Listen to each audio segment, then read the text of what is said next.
morning. How are you? It's been great, hasn't it? I've been blown away by the whole thing. In fact, I'm leaving.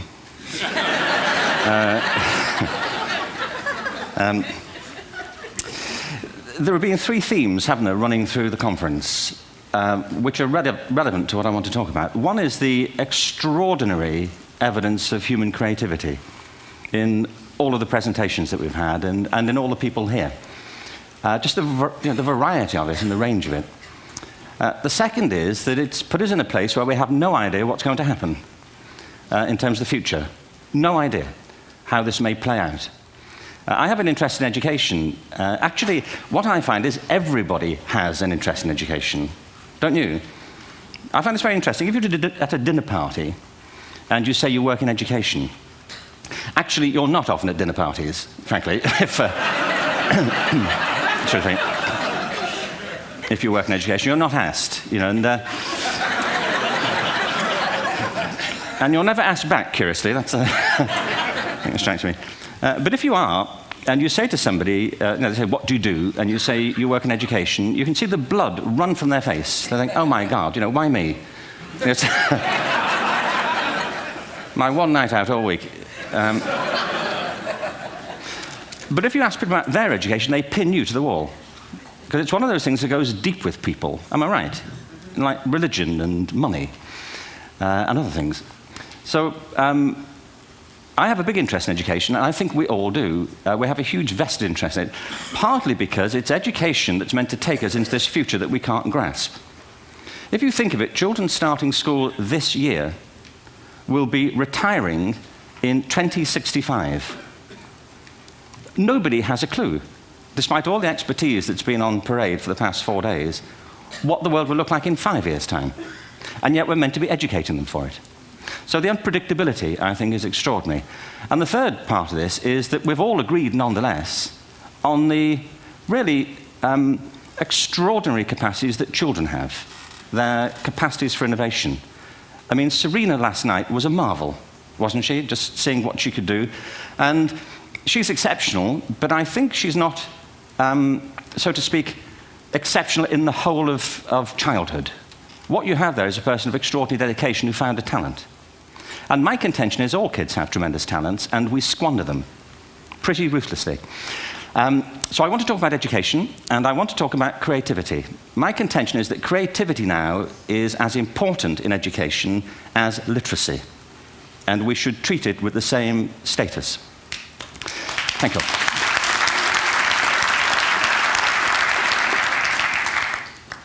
That was it, by the way. Thank you very much. So, 15 minutes left. Well, I was born... No, I had a great story recently, I love telling it, of a little girl who was in a drawing lesson. She was 6, and she was at the back drawing, and the teacher said this little girl hardly ever paid attention. And in this drawing lesson, she did. And the teacher was fascinated. She went over to her and she said, "What are you drawing?" And the girl said, "I'm drawing a picture of God." And the teacher said, "But nobody knows what God looks like." And the girl said, "They will in a minute."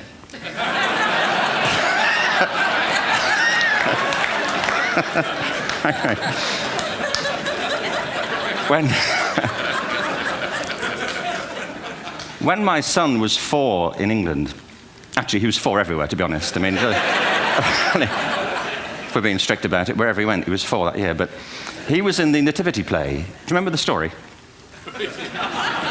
No, it was big. It was a big story. Mel Gibson did the sequel. You may have seen it. I don't know. It was Nativity 2. But James got the part of Joseph, which we were thrilled about. We consider this to be one of the lead parts. We had the place crammed full of agents and T-shirts, you know. James Robinson is Joseph. He didn't have to speak, but do you know the bit where the 3 kings come in? They come in bearing gifts, and they bring gold, frankincense, and myrrh. This really happened. We're sitting there, and they, I think, just went out of sequence. Because we talked to the little boy afterwards and said, you know, are you okay with that? And they said, yeah, why was that wrong? They just switched. I think that was it. Anyway, the 3 boys came in, little 4-year-olds with tea towels on their heads, and they put these boxes down. The first boy said, "I bring you gold." And the second boy said, "I bring you myrrh." And the third boy said, "Frank sent this."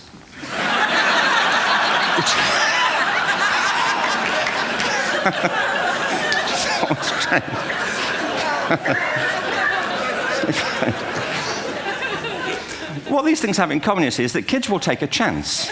You know, if they don't know, they'll have a go. Am I right? They're not frightened of being wrong. Now, I don't mean to say that being wrong is the same thing as being creative. What we do know is, if you're not prepared to be wrong, you'll never come up with anything original. If you're not prepared to be wrong. And by the time they get to be adults, most kids have lost that capacity. They have become frightened of being wrong. And we run our companies this, by the way. We stigmatize mistakes. And we're now running national education systems where mistakes are the worst thing you can make. And the result is that we are educating people out of their creative capacities. Picasso once said this. He said that all children are born artists. The problem is to remain an artist as we grow up. I believe this passionately, that we don't grow into creativity, we grow out of it. Or rather, we get educated out of it. So why is this? I lived in Stratford-on-Avon until about 5 years ago. In fact, we moved from Stratford to Los Angeles. So you can imagine what a seamless transition, this was from LA. Actually, we lived in a place called Snitterfield, just outside Stratford, which is where Shakespeare's father was born. Are you struck by a new thought? I was. You don't think of Shakespeare having a father, do you? Do you? Because you don't think of Shakespeare being a child, do you? Shakespeare being 7. I never thought of it. I mean, he was 7 at some point. He was in somebody's English class, wasn't he? Do you understand? Really? How annoying would that be?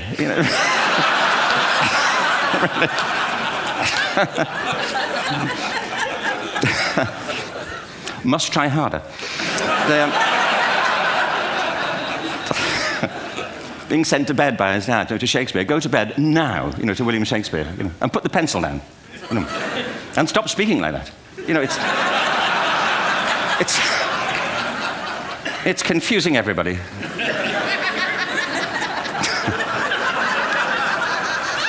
Anyway,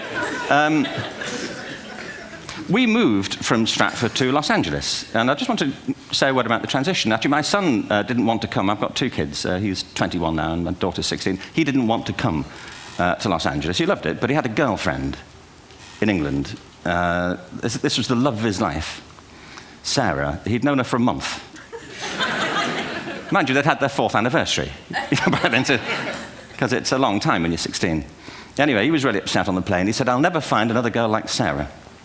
And we were rather pleased about that, frankly, because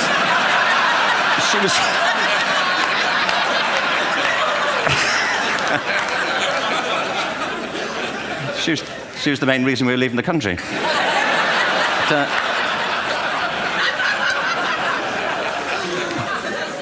But something strikes you when you move to America and when you travel around the world. Every education system on Earth has the same hierarchy of subjects. Everyone, doesn't matter where you go. You think it would be otherwise, but it isn't. At the top are mathematics and languages, then the humanities, and at the bottom are the arts, everywhere on Earth. And in pretty much every system, too, there's a hierarchy within the arts. Art and music are normally given a higher status in schools than drama and dance. There isn't an education system on the planet that teaches dance every day to children the way we teach them mathematics. Why? Why not? I think this is rather important. I think maths is very important, but so is dance. Children dance all the time if they're allowed to. We all do. We all have bodies, don't we? Did I miss a meeting? I think... Truthfully, what happens is, as children grow up, we start to educate them progressively from the waist up. And then we focus on their heads, and slightly to one side. If you were to visit education as an alien and say, what's it for, public education, I think you'd have to conclude, if you look at the output, who really succeeds by this? Who does everything they should? Who gets all the brownie points? Who are the winners? I think you'd have to conclude the whole purpose of public education throughout the world is to produce university professors. Isn't it? They're the people who come out the top. And I used to be one. So there. And I like university professors, but, we shouldn't hold them up as the high watermark of all human achievement. They're just a form of life. Another form of life. But they're rather curious, and I say this out of affection for them. There's something curious about professors. In my experience, not all of them, but typically, they live in their heads. They live up there, and slightly to one side. They're disembodied, in a kind of literal way. They look upon their body as a form of transport for their heads. It's... Don't they? It's a way of getting their head to meetings.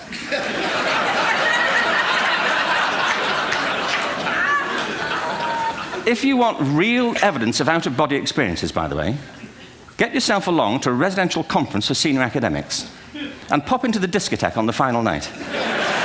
And there you will see it. Grown men and women writhing uncontrollably off the beat.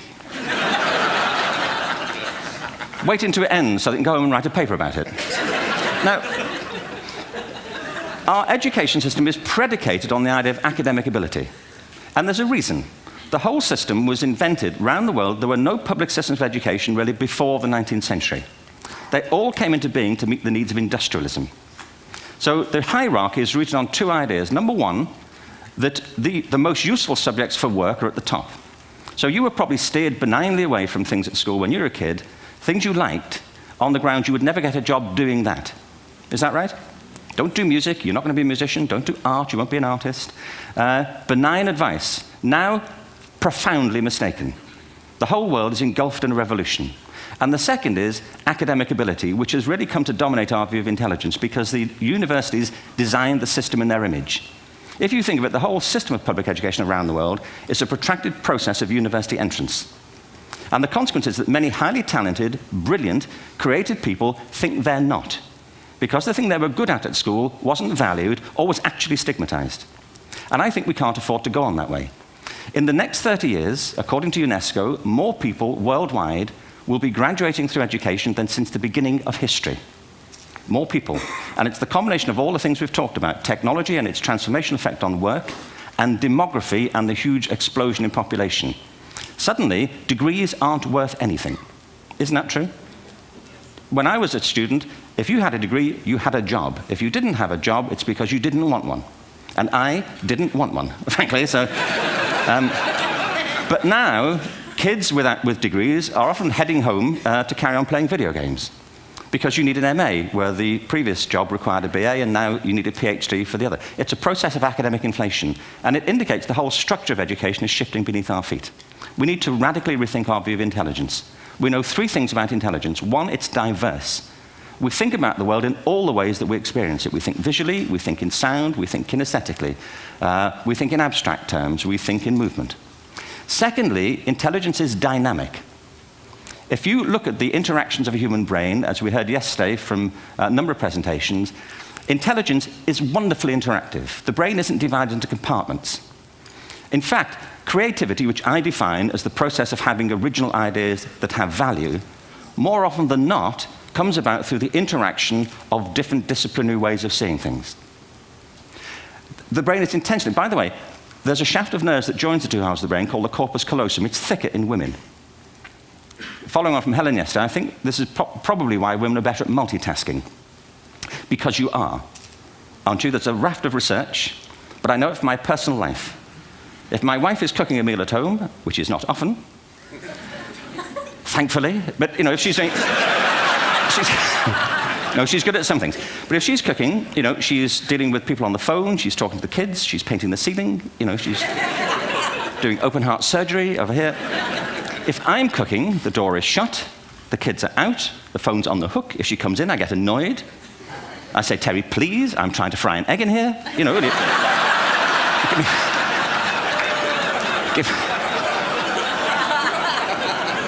Give me a break.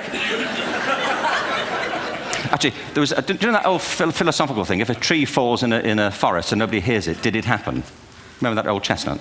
I saw a great T-shirt recently which said, if a man speaks his mind in a forest and no woman hears him, is he still wrong?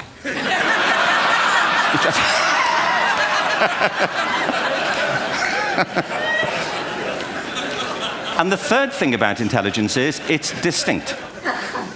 I'm doing a new book at the moment called Epiphany, which is based on a series of interviews with people about how they discovered their talent. I'm fascinated by how people got to be there. It's really prompted by a conversation I had with a wonderful woman who most people have never heard of. She's called Gillian Lynn. Have you heard of her? Some have. She's a choreographer, and everybody knows her work. She did Cats. and Phantom of the Opera. She's wonderful. I used to be on the board of the Royal Ballet in England, as you can see. And anyway, Jill and I had lunch one day. I said, how'd you get to be a dancer? And she said it was interesting. When she was at school, she was really hopeless. And the school in the 30s wrote to her parents and said, we think Gillian has a learning disorder.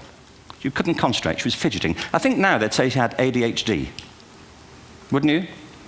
But this was the 1930s, and ADHD hadn't been invented, at this point. So it wasn't an available condition. People weren't aware they could have that. Anyway, she went to see this specialist. So this oak-panelled room, and she was there with her mother, and she was led and sat on this chair at the end, and she sat on her hands for 20 minutes while this man talked to her mother about all the problems Gillian was having at school. And at the end of it, because she was disturbing people, her homework was always late and so on, little kid of 8, in the end, the doctor went and sat next to Gillian and said, Gillian, I've listened to all these things that your mother's told me. I need to speak to her privately. So he said, wait here, we'll be back. We won't be very long. And they went and left her. But as they went out the room, he turned on the radio that was sitting on his desk. And when they got out the room, he said to her mother, just stand and watch her. And the minute they left the room, she said she was on her feet, moving to the music. And they watched for a few minutes, and he turned to her mother, and he said, Mrs. Lynn, Gillian isn't sick.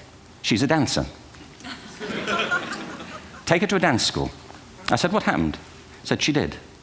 I can't tell you how wonderful it was. We walked in this room, and it was full of people like me. People who couldn't sit still. People who had to move to think. Who had to move to think. They did ballet, they did tap, they did jazz, they did modern, they did contemporary. She was eventually auditioned for the Royal Ballet School. She became a soloist. She had a wonderful career at the Royal Ballet. She eventually graduated from the Royal Ballet School, found her own company, the Gillian Dance Company, met Andrew Lloyd Webber. She's been responsible for some of the most successful musical theatre productions in history. She's given pleasure to millions, and she's a multi-millionaire. Somebody else might have put her on medication and told her to calm down. Now, I think...